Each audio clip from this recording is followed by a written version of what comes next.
Hey fellow mobs, Moby here. Welcome to Armored Legends.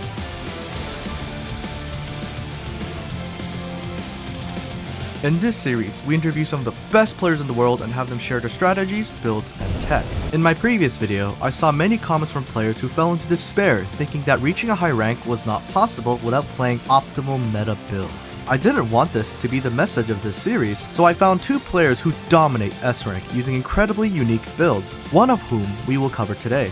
I'm pleased to introduce Dez, the pilot of Armageddon. My name is ADez360, more commonly known as Dez. Armored Core 6 is my first Armored Core game. I was excited for its release the second I saw the trailer. I've played since day one. I got into the community when I just randomly saw Strikers Tournament, and I decided to join on a whim. The rest is history. The community's been extremely accepting. It's been lovely to be a part of it. So what is your playstyle called? I don't have a name specifically for the playstyle, but I would call it Oppressive or Relentless. The AC's name is Armageddon. It's a simple, heavy tetrapod with 2 welt rifles and 2 trinos. There's not a title for it. To my knowledge, I'm the only person in the world who actually uses any AC like this, so there is no title for it like there would be for BVO. The reason my build is so potent is the idea is to never let the enemy breathe, never letting them rest or recover all they can if possible. Obviously this varies from build to build you encounter, but Armageddon is also meant to be somewhat of a generalist. The Bolt Rifle's first stage charge shot, I believe, has fastest projectile speeds in the game, on top of the fact it cannot ricochet, it does true damage, and its impact and accumulated impact are the same. This makes it very consistent. However, what separates it from everything else is that tier 2 shot, that beam, or the noodle. Its range is actually slightly longer than the FCS range, somewhere around 455. As long as you're prepared for the heat management minigame that's using the weapon. Infinitely cycle the noodles, even the tier 1 shots. However, its other use is to negate cover, and the wide beam can actually squeeze around some corners or under some holes, which is part of the reason I pair it with the Trunos, so that high stagger and that curved shot. How would you describe the range of your AC? I would say it has effectiveness in all ranges, depending on the AC I am against. Against lighter weight ACs, I would say it struggles incredibly in close range. For players like Ramen and JC, as you're all aware of, are incredibly hard for me to fight. I can still take rounds, but it is never easy. But my mid-range and long-range game are unique. And long-range, the only viable option I generally have are my Trunos and my tier 2 noodle. It's incredibly hard to hit those charge shots on long range because I'm using PO5 and my long range is abysmal. However, that is not count for long range punish.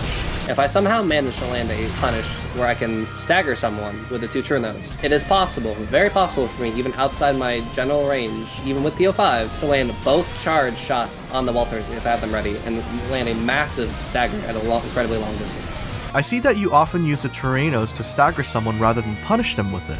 Generally, yes, it is how I use it to stagger my enemy if my Walters are not doing the job, but I do use it as a punish sometimes if neither one of my weapons are currently charged. And it is also a close range tool for me, because quite often if I'm in close range, if I'm face tanking someone, I can just manual aim Truno someone with no tracking whatsoever and still land the shots, and that will also very often land me the stagger I need to get off the rest of my punish. I see. Do you use any kicks in your AC? Very rarely. More often than not to catch my person I'm fighting off guard, or to actually dodge sometimes, depending on how much EN I have left. I quite often use the hover because if I don't, the Trunos will stagger me. The shoulders weapons only don't give you a readying stance if you are hovering. They do not do it if you're not hovering. You mentioned earlier that Armageddon struggles in close quarters combat with BVO builds, but how do you fare against another meta staple, the Zimmerman Rushdown? It is a underdog game, but I've played this AC enough that I feel confident even fighting in my weak spots. Do you deal with these close range builds by trying to keep your distance? Generally, I'm not fast enough to make a distance if someone gets into that range, because if they're getting into that range, they are just much faster than me. I actually just say, F it, we ball, and I duel them each time, because one thing I do have that they don't is just the sheer amount of stability. So very often, I'll just accept the fact that I'm going to get hit, and I will just use that as an opportunity to punish them back. Get hit once, and I hit them back twice. So almost like the super armor playstyle found in fighting games. Yes. Except I'm not as atrocious as the actual tanks in this meta. That is true. Another thing I also do is sometimes I'll use the 2-2 shot or the noodle to act as a smoke screen for either my Trunos or for another charge shot in the opposite hand.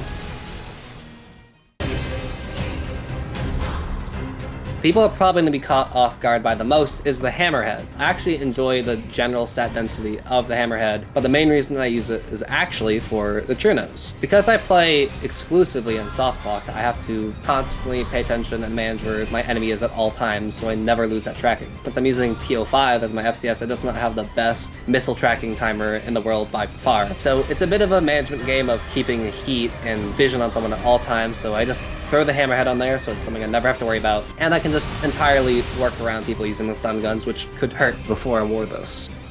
The other thing people are generally surprised by are the Alulas, which generally people are like, but isn't that for lightweight ACs? At some point, after being overweight for a booster, doesn't matter after a certain weight in my opinion. So the reason I run Alulas is actually just so I can get that 1.22 second reload time on my quick burst. And that is so I can cancel my noodles or my tier 2 shots, the big beam, just so I can chain them together and I can get out of that, because if I'm using that noodle, I'm going to be stuck in that animation and people can easily punish me. But if I can jump out of that whenever I need to, whenever I want to, I can chain them together and just suddenly whip out some random punishes people were not expecting.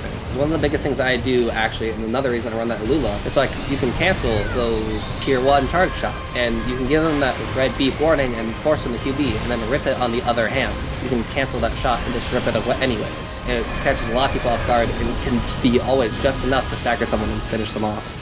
So that's my reason for using the Alulas. They're just incredibly consistent. And obviously, the Coral Generator. I need the EN capacity to run this thing, and it's just fits the playstyle perfectly. I'll quite often redline myself while dropping and shooting someone and use those Trinos to surprise and catch them off guard, to stop moving in the air, and to hit them or stagger them, or just to stop moving, so I can keep my EN up and keep me in the air if I really need to against my certain opponents. And the last part, no one ever expects, is that terminal armor. People say, why don't you just run pulse armor? Because you're running a coral generator, it just doubles the health of your PA. Well, true, and it'd probably technically be better, but I'm stubborn. And I love the terminal armor playstyle. I have come back from so many games in ranked, in tournament, and as personal play, every single time because of terminal. And terminal, I believe, complements burst weaponry incredibly well. The burst damage of the Walter Rifle and the True Nose are insane, and I have won games where I was at terminal and the enemy was at 70% health, even at midweight ACs, and it is incredible. I am addicted to terminal armor and I will never take it off. So the reason for my parts is actually mostly due to necessity. My arms load limit is actually 195,000 right now, but my total weight on my arms is actually at 18,000 as well. So I'm really close to that limit. A lot of arms cannot equip this and keep the stats I need, because I'm also, for my weight, I'm only 140 pounds away from being over my load limit. So this is incredibly maximized. So mostly out of necessity, the Mind Alpha is also the only other core I can equip instead of the Ephemera on this AC, I believe. So because of the very tight requirements on this AC, it is min-maxed to the most. Unfortunately, PO5 does make this build a little bit more tricky, but again, it's one of the few FCSs I can properly equip for this AC. Its long-range stat is obviously 26 and incredibly low, but the mid-range stat is at 80, and that's acceptable enough for me. 42 is okay. Obviously, it's nowhere near the best FCS in the park for close range. Put it simply, I was directly targeted by the devs. All of my tech was removed this patch, unfortunately, but I am still making it work. There is no more tech available to my AC that I am aware of that I could even find or research. I have over 300 hours on this AC alone. Everything I do is management of stagger, management of distance and range, managing my EN, and assuming the energy of the enemy as well. Making sure the enemy has no EN is really important to me, and it's a big part of why I use that tier 2 noodle. It's just so I can force them to burn all their EN evading or quick boosting or assault bursting to get away from it if they're not fast enough to just dodge it normally by just their normal boost speed. If I can do that, I can force them to burn all their EN and force a punish.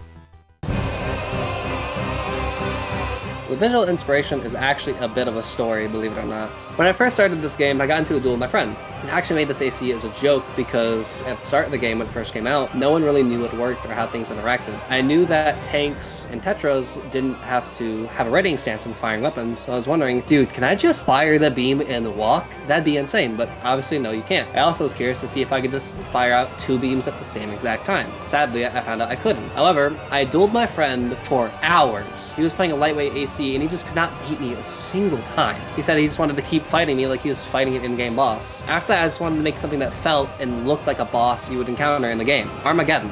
Fighting it is supposed to feel like the end of the world. Oh my, you turned yourself into a FromSoft boss. That's amazing. That is actually so sick. I love it. Next time on Armored Legends. When you think of Zimmerman Rushdown, who are the two names you think of? Risa and 432. 432 and Risa. Risa and 432.